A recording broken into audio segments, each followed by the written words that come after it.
Speaking of the century egg, it is perhaps the most polarizing culinary creation in human history. To those who love it, it is a masterpiece of flavor, a creamy, savory treasure often paired with spicy peppers, ginger, or just a simple splash of aged vinegar. But to the skeptics, it is a nightmare. Even a man like Bear Grylls, who can stomach giant, exploding larvae in the deep wilderness, has been known to lose his cool at the mere sight of one. To him, and many others, it looks less like food and more like something discovered in an ancient tomb. Yet, in China, this devil's egg is a household staple. We consume over 20 billion of these eggs every single year. It's not just food, it's a cultural obsession. The process of creating this mystery seems almost like dark alchemy, but the ingredients are surprisingly humble. You take wood ash, quicklime, and salt, mixing them in a precise ratio with water to form a thick, alkaline mud.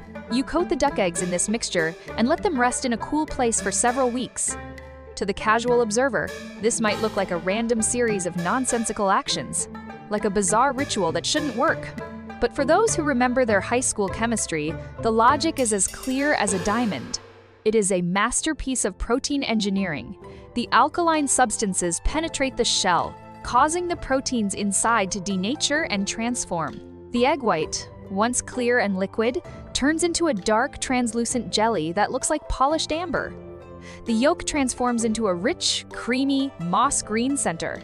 And if the conditions are perfect, magnesium ions will crystallize within the jelly, forming delicate, pine needle patterns on the surface.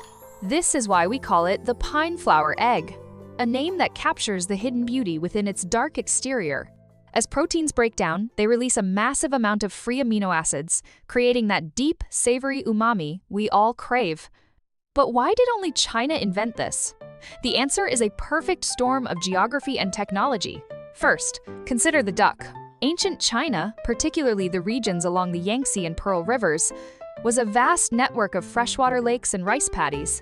This was the ideal environment for ducks to thrive. In contrast, northern and eastern Europe were often too cold for ducks to survive the winter, and their coastal wetlands were often salty, which ducks dislike. While the West had chickens, China had an endless supply of duck eggs, which have a higher fat content, making them the perfect canvas for preservation. Western civilization didn't invent the century egg, but they did have their own parallel evolution. Their primary protein source came from cows and sheep, so they focused on preserving milk. This led to the invention of cheese. The fundamental science is remarkably similar. While we use alkaline substances to transform eggs, they use acids or enzymes to transform milk. They even took it a step further by introducing specific molds to create blue cheese. In terms of intensity and dark culinary vibes, a pungent blue cheese is the true Western cousin of our century egg. We look at their moldy cheese with confusion, and they look at our black eggs with terror. It is the ultimate cultural standoff. So, how did it all begin? It likely started with a happy accident. Perhaps hundreds of years ago, a duck laid an egg in a pile of damp wood ash, and it remained hidden for weeks. When a hungry farmer finally found it, the egg looked spoiled and bizarre. But in an age where food was scarce, throwing away a protein source was unthinkable. With a bit of courage, they took a bite. They discovered that the sulfurous smell hid a deep, complex flavor. Today, the century egg stands as a testament to human ingenuity, a reminder that sometimes the most forbidden-looking things hold the most extraordinary secrets.